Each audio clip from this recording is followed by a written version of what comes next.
First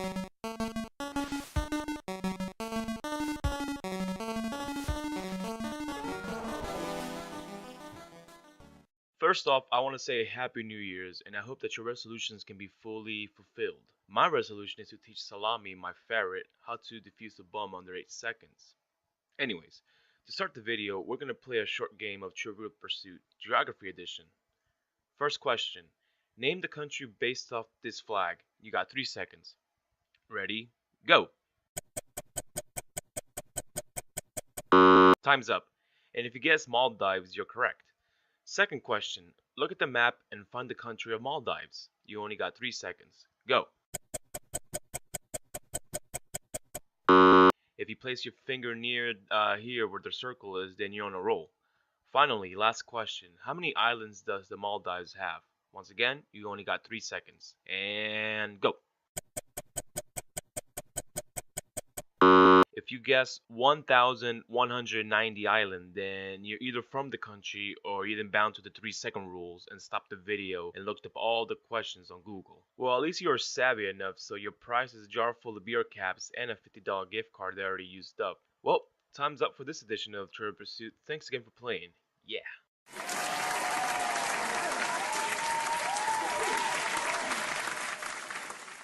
Alright, enough of this. So yeah, we're gonna focus on the Maldives and the important person to make Maldives a household name. Really? Uh, okay. First off, some knowledge. Maldives is located near India in the Indian Ocean. The island was under British power and gained independence in 1965 and went under government changes. The state capital is Malé with the little accent on the E, and the dominant religion is Islam. Also, the place can be described as a tourist destination. Most people go there as a holiday getaway. So yeah, basically it's like Hawaii but located in the Indian Ocean. So yeah, that's a little facts about the Maldives. And I'm not trying to steal the thunder of geography now, even though this is like a low budget and he has like a group. So yeah, and my group is only a ferret. Anyways, check out its content. He makes each video by alphabetical order. So yeah, he's a pretty good dude.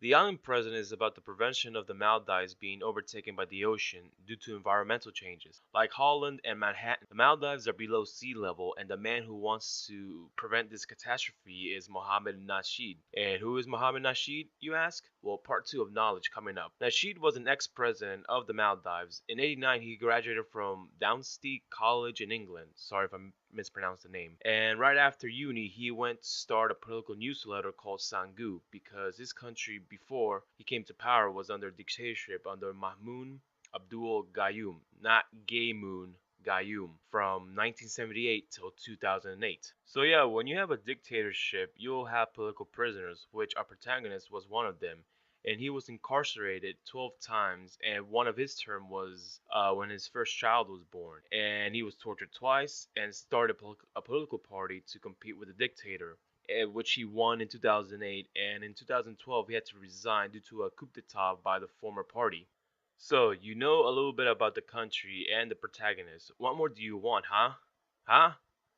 Oh, right, the film. So yeah, the film focuses on Nasheed and speaking about climate change and the danger it brings to the country, also to the world. The beginning of the film talks about the country itself and the government history, so it gives you an idea on what to expect.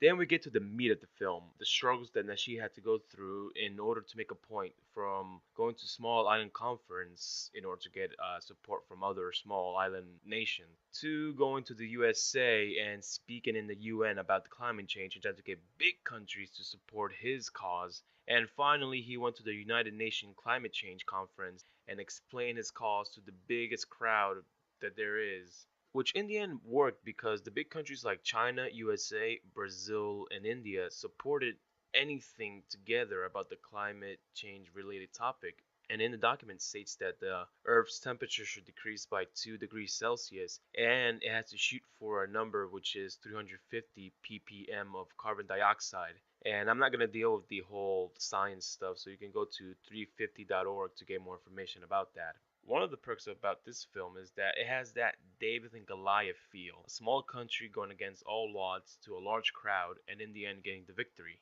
The other perk is that it didn't feel like an environmental film because, with most, not all, eco documentaries have factories bellowing their smokes, cars filling the freeway, and a fat man yelling at you for no apparent reason.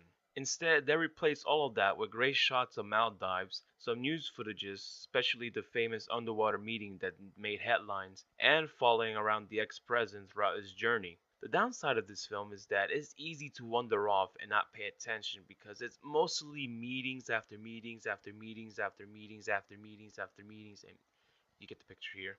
And if you're not the person with the attention span, then this film is not for you. I'm sorry. Other than the pacing of the film, the documentary was well shot and there's some notable political figures scattered throughout the film. Also, there's this one debate between the president and the representatives of India that ended quickly due to a further escalation, so keep a lookout for that. A little bit about the director.